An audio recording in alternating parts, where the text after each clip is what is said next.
Lang desisyon sa basura ng kaso ni VP Sara, yung impeachment case. Now, inaasahan naman natin talaga na magfa-file ng motion for reconsideration ang mga partido ng Kamara de Representante dahil ang nabasura ay ang kanilang impeachment complaint. Ulitin ko lang po, ang naging desisyon ng Korte Suprema, well, unang-una, na ang pang-apat na impeachment complaint ay pinagbabawal ng saligang batas dahil sabi ng saligang batas, iisa lang na impeachment complaint ang pwedeng ihain laban sa isang impeachable officer sa loob ng isang taon. At syempre, ako naman sinasabi ko, hindi ka naman kinakailangan ng Doctor of Jurisprudence Science, JSD, na doctorate ng mga abogado para mo malaman na ang fourth impeachment complaint ay more than one and therefore labag sa saligang batas. Now, ang kino-question ngayon ng Kamara de Representante, yung mga factual daw na mga assumptions ng hukuman. Ano bang factual na assumption? Di ba meron tatlo talagang nauna na mga impeachment complaint na hindi ginalaw ng Kamara de Representante at tapos sila ay nag-adjourn. So ang sabi lang ng Korte Suprema, ang action doon ay na-dismiss yung tatlong naunang impeachment complaint dahil nag-adjourn sila na hindi inaktuhan ng Kamara de Representante dahil malinaw ang nakasaad sa ating saligang batas. Dapat yan ay rini-refer kaagad sa atensyon ng speaker at ang speaker naman ay rini-refer kaagad sa inclusion ng order of business dun sa plenaryo para siya ay ma-refer sa ethics sa Justice Committee. At naririyan din yung karapatan ng lahat ng mga nahahaian ng impeachment complaint na sila ay mapagbigyan ng pagkakataon na sumagot. Kaya nga ang proseso dadaan muna sa Committee on Justice bago siya pagbotohan sa plenaryo dahil sa Committee on Justice doon siya po pwedeng marinig yung due process rights ng mga opisyales na nais ma-impeach. So ngayon, hindi ko pa nakikita yung motion for reconsideration ng Kamara de Representante. Bagamat, sabi nga nila, factual naman yung kanilang i-argue, no? At karapatan naman nila yun kasi talaga namang merong pagkakataon na mag-motion for reconsideration. Bagamat kung tatanungin nyo ako, may pag-asa ba yung motion for reconsideration na yan? Sa tingin ko, wala. Unang-una, ang sabi ng Korte Suprema, ito ay immediately executory. Hindi na po pwedeng antayin ng finality dahil ito ay dapat masunod na ng Kongreso. So kapag sinabi ng hukuman na immediately executory, medyo malabo na bumaliktad pa ang hukuman. Pangalawa, unanimous decision. Pati ang kaisa-isahang appointee ni Marcos Jr., si Justice Raul Villanueva, at yung ponento, yung sumulat ng desisyon na yan, ay hindi naman appointee ni Tatay Digong, si Senior Associate Justice Marvic Leone. No? Yan ay appointee ni Noynoy Aquino. So sa tingin ko, malabo talaga na mabaliktad yung desisyon on the merits kasi unanimous at pati yung mga appointee ni Marcos Jr. at ni Noynoy Aquino ay sumang-ayon. In fact, binabato ngayon ng putik itong si Senior Associate Justice Marvic Leone na aking kasama sa UP ng mga aktivista at mga taga-UP dahil bakit daw sumulat ng desisyon na pabor kay BP Sara. Alam mo, hindi nyo maintindihan itong mga taga-UP na ginawa rin nila sa akin nung ako ay naging kongresista at naging spokesperson. Kapag ikaw ay tumanggap ng isang katungkulan sa gobyerno, kinakailangan gawin mo yung sinumpaang katungkulan mo. Si Marvic Leone, bagamat aktivista yan, nung siya ay nagtuturo at dekano ng UP College of Law, hindi naman siya po pwedeng maging aktivista sa hukuman. Ang kanyang katungkulan ay itaguyod ang kataas-taasang saligang batas ng Pilipinas at yan naman ginawa ng Korte Suprema dahil yan talaga ang katungkulan ng Korte Suprema, itaguyod ang supremacy ng ating saligang batas. At dahil dyan, kung ang desisyon ni Marvic Leone ay taliwas sa mga kagustuhan ng mga aktivista, intindihin niyo na lang mga aktivista, may papel kayo. Ang papel ninyo ay para pag-usapan ng mga issues sa lipunan, pero ang papel naman ng mga maestrado ay magdesisyon sang-ayon sa saligang batas. At kung ang desisyon nila ay salungat sa inyong advokasya, dapat matanggap naman yan at wag nang burahin. Kasi ako, gaya ng ako'y completely na-erase na ng mga aktivista sa UP, abay gustong gawin uli yan ng mga aktivista kay Senior Associate Justice Marvic Leone. Well, gaya ko, kilala ko rin naman yan si Senior Justice Marvic Leone, wala rin mang pakialam yan. No? Wala namang insecurity yan sa kanyang pagkatao. So tatanggapin niya lahat ng mga pula. No? Pero siya naman nagsalita sa kanyang desisyon at yung pagkaganda-ganda namang desisyon niya, sino naman ang magsasabi na mali yung desisyon na yun? No? At sino magsasabi na hindi marunong magdesisyon itong si Senior Associate Justice Marvic Leone? Alam nyo, nung kami po ay nagkakasama sa UP College of Law, hindi kami magkakampo niyan. Si Senior Justice Marvic Leonen. Pero ngayong siya ay mahistrado, ako'y napapahanga kasi malinaw sa kanya kung anong kanyang katungkulan. At ginagampan niya ang kanyang katungkulan, miski batuhin siya ng mga putik yung kanyang mga kakampi sa UP.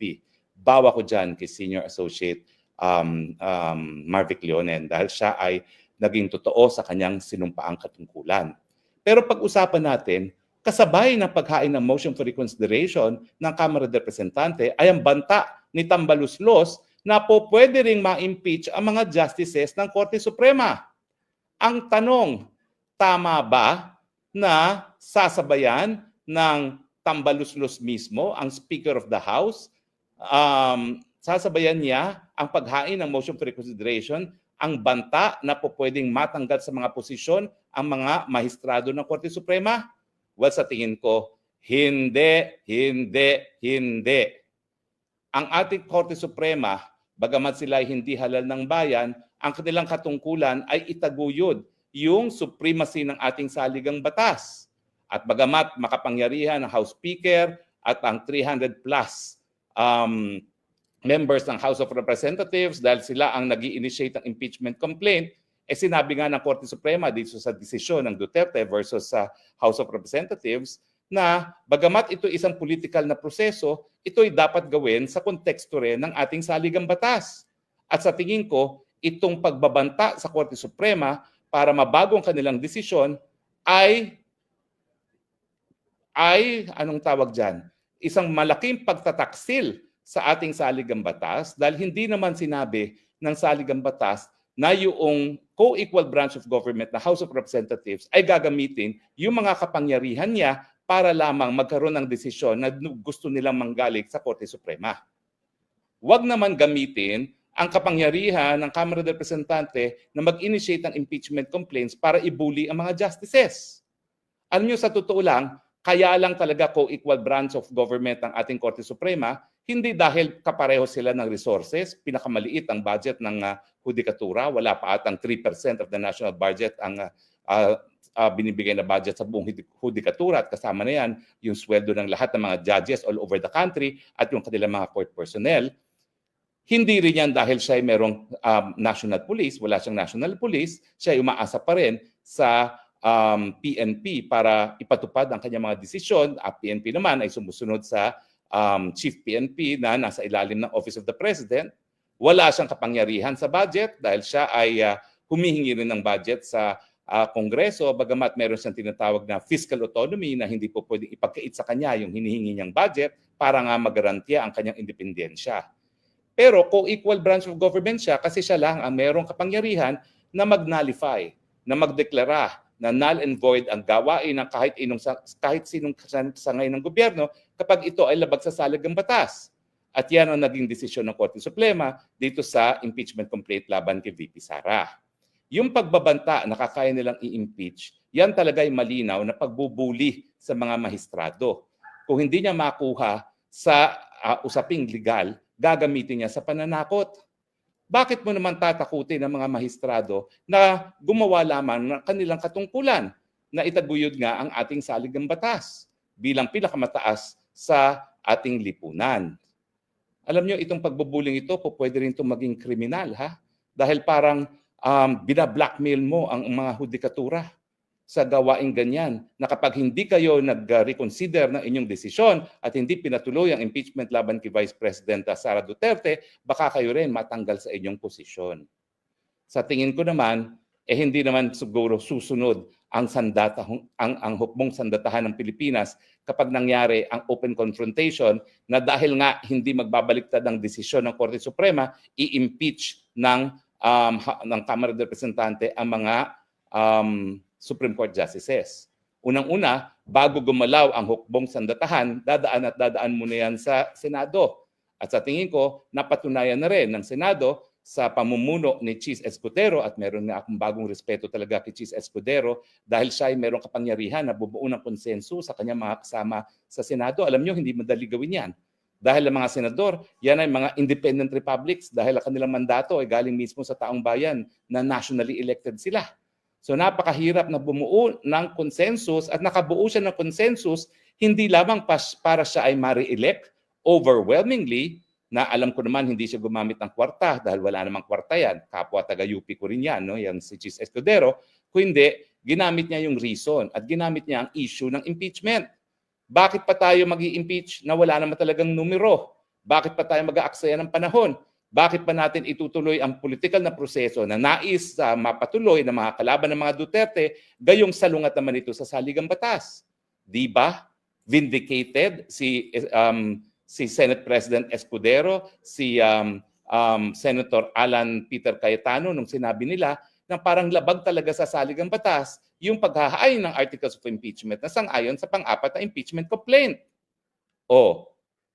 So, tingin ko, bagamat nananakot itong Kamara de Representante na hindi dapat gawin dahil ang mga maestrado naman ay sila nga pinakamahina na sangay ng gobyerno sa ating saligang batas na ang kanilang lakas lamang ay yung kapangyarihan na ideklara na ang gawain ng lehislatura o ng ehekutibo na null and void dahil ito ilabag sa saligang batas. At kapag ginawa ng Korte Suprema ang ganyang kapangyarihan niya, hindi dapat binubuli. Yan ay dapat rinirespeto.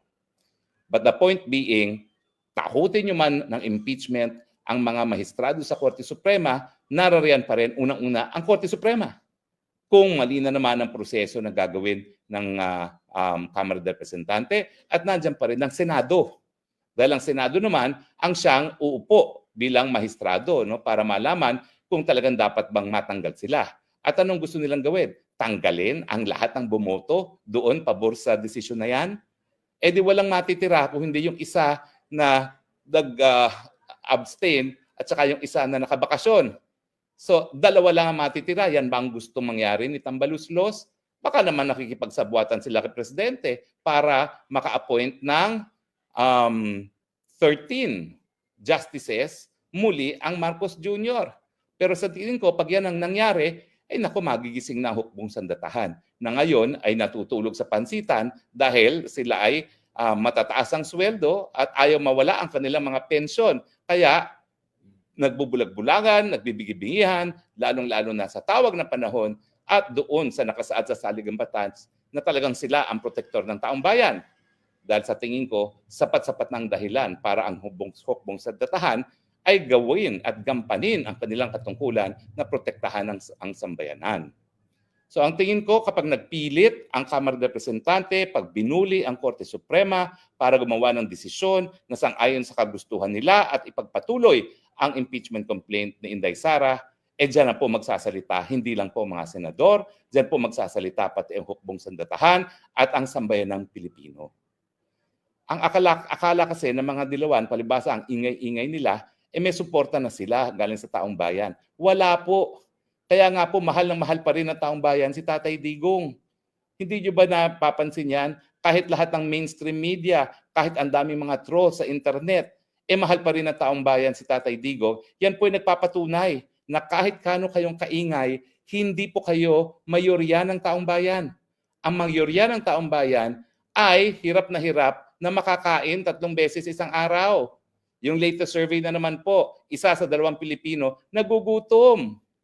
50% ng ating taong bayan, 49 to be more exact, ayon sa SWS, ang nagugutom.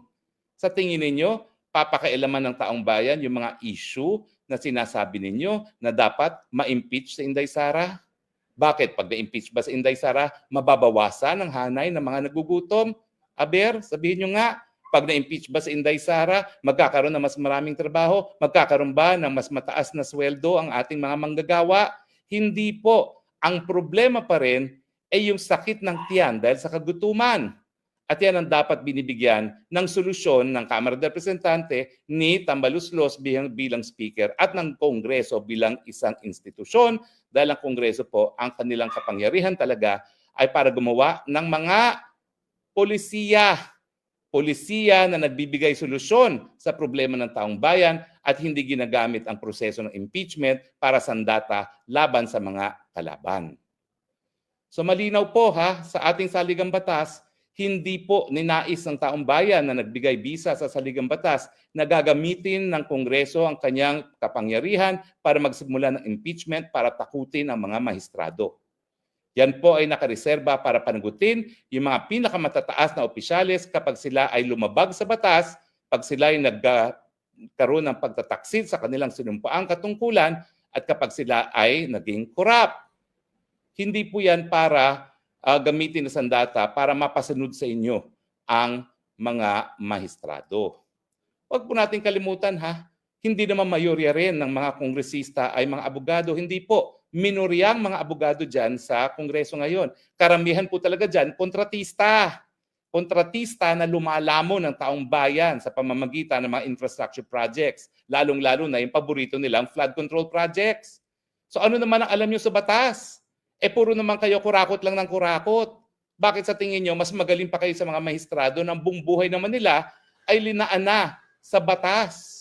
O yung aking classmate na si Raul Villanueva, nagsimula po yan west ng Regional Trial Court hanggang naging Deputy Court Administrator, naging Court Administrator. Buong buhay niya, siya'y talagang nabuhay na kasamang batas. Bagamat kami naman sa buong klase, halos lahat naman kami talaga nabuhay na kasamang batas bilang aming propesyon. Kami siguro po, we can be proud na talagang lahat kami halos ay nag-practice ng batas, no?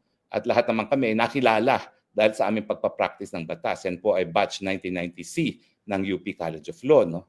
And of course, our pride now is Associate Justice Raul Villanueva. Talaga naman pong kinagagalak ng mga kaklase kapag ang kanilang kaklase na talaga bilang mahistrado dyan sa kataas-taasang hukuman. Kasi nga po, ang Korte Suprema, ang kanyang importansya, siya nagbibigay buhay talaga sa saligang batas. Ang saligang batas, papel lang yan. Kinakailangan bigyan ng buhay at ang katungkulan yan ay nakasalalay sa hukuman, lalong-lalo na sa pinakamataas, kataas-taasang hukuman ng Republika ng Pilipinas. Kaya nga po, nakakalungkot na isang supposed democratic society, ang ating mga mambabatas na mga policy makers ay ginagamit ang kanilang kapangyarihan para magsimula ng impeachment para takutin at ibuli ang mga justices na gumawa ng isang desisyon na sang-ayon sa kanilang kagustuhan. It does not work that way. Okay? The Constitution was written to benefit all the Filipinos, hindi lang yung mga corrupt na mga congressman dyan sa Kongreso. Kaya kung ako sa kanila, maghain sila ng motion for reconsideration. Kung hindi naman talaga mapagbigyan, tanggapin na mali ang proseso na sinunod nila. Kasi nga, uulitin ko, ano ba yung mahirap na maintindihan na isang impeachment complaint lamang ang pwedeng ihain laban sa mga impeachable officers kada taon? At ba naman ang hirap doon sa tatanggapin na ang pang-apat na impeachment complaint ay labag doon sa rule na isang impeachment proceeding lang ang pwedeng ihain laban sa isang impeachable officer kada isang taon. Ang kanyang ang remedyo niya diyan, antayin niya yung sinasabi ng Pebrero 2026 para maghain na naman ng panibagong impeachment complaint. Pero alam ni Tambaluslos na kapag nag-antay pa ng ganung panahon, hindi naman lahat yan, hindi naman talaga yan madidinig na ng 2026. Siguro pagkatapos na ng opening of Congress uli sa July of 2026, mahihir yan at matatry. At ang trial na yan ay aabot na ng 2027 na bispiras na ng 2028 elections. At ang pwedeng mangyari dyan ay lalo pang maawa ang taong bayan kay Inday Sara Duterte. Baka lalo pang lumakas bilang kandidato as president. Lalong-lalo na, wag naman sana mangyari, knocking on wood, kung may mangyari kay Tatay Digong habang siya ay nakakulong sa kulungan. Pero ayon nga po, ako nagdadasal na sana wag mangyari ito. Pero nung pumanaw po si Cory Aquino, naging presidente si Noynoy Aquino na walang kahit sinong umasa. Alam niyo po, matagal kaming nagkaroon ng dealings with Noynoy Aquino dahil nga isa siya dun sa mga kongresista na sumuporta ng 3 impeachment complaint na kami tumayong abogado labang kay GMA.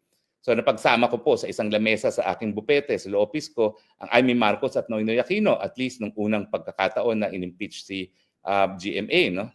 At bagamat mabait si Noynoy Aquino at talaga namang wala kang mapupula pagdating sa ugali, wala talagang umasa na siya magiging presidente. Dahil pati si Tita Cory ay nagsalita na wag sana maging presidente yung kanyang anak. Pero nang pumanaw si Cory Aquino, ganyan ang pagmamahal natin sa taong bayan, gaya ng pinatay si Noynoy Aquino, ginawa natin presidente ang kanyang byuda na si Cory Aquino. So ako nagdadasal ako, sana mahaba pa ang buhay ni Tatay Digong. Sana siya ay mapalaya na sa dahig na dapat inaatupag ng kanyang mga abogado, calling. Pero kung may mangyari man kay Tatay Digong, kung akala ng mga Marcos na ito ay ang magiging katapusan ng mga Duterte sa politika, nagkakamali sila. Lalo pang lalakas ang puwersa ng Duterte. Kaya Marcos Jr., magdasal ka na humaba pa ang buhay ni Tatay Digong habang nasa dahig. Dahil pag may nangyari dyan, lagot ka. At sa tingin ko, sa pagkakataon na ito, hindi ka na po pwedeng umasa na ikaw ay mapapatawad na naman ng sambayan ng Pilipino. The second time around. Dahil nung una, dapat talaga kinulong kayong lahat ng angkan ninyo panghabang buhay dahil sa inyong korupsyon, dahil sa inyong paglalabag sa karapatang pantao ng ating mga kababayan. So tambaluslos, hindi ako nagtataka sa ginagawa mo na binubuli mo ang Korte Suprema. Kasi dugong aso ka talaga. Sa totoo lang. Hindi gawain ng tamang dissenting abogado yan. Natatakutin mo ang pinakamataas na mga maestrado. Collegial body yan. Pati yung appointee ng sarili mong pinsan bumoto pabor sa pagdi-dismiss ng impeachment complaint kay Inday Sara Duterte. Bakit ba hindi mo matanggap na palpak talaga ang proseso na ginawa ninyo dyan sa Kamara de Representante? Abogado ka. Ikaw nga'y makapangyarihan ngayon. Pero bakit ikaw pang sumisira ngayon sa tiwala ng taong bayan sa ating Korte Suprema at sa kakayahan ng ating Korte Suprema na magbigay katarungan sa lahat? Bakit sa tingin mo ba aasahan namin sa iyo yan? Ikaw naman talaga ang gumagamit ng kapangyarihan para sa iyong mga pribadong mga kagustuhan. Wala namang pagmamahal sa taong bayan. Pati nga kalaban mo, pinadisqualify mo dahil baka sa sarili mong distrito matalo ka. Abay, hindi imposible yan. Kita mo nangyari kay Gwen Garcia, di ba? Ang taong bayan talaga sumuporta kay Tatay Digong at lahat ng mga naninira kay Tatay Digong pinarusahan. At least halos lahat. No? Yung iba siguro nadaan talaga sa pera. So in any case, ang ating konklusyon, tambaluslos, itigil ang pagbablackmail sa ating mga maestrado dahil ang ating mga maestrado, hindi po yan magpapabuli.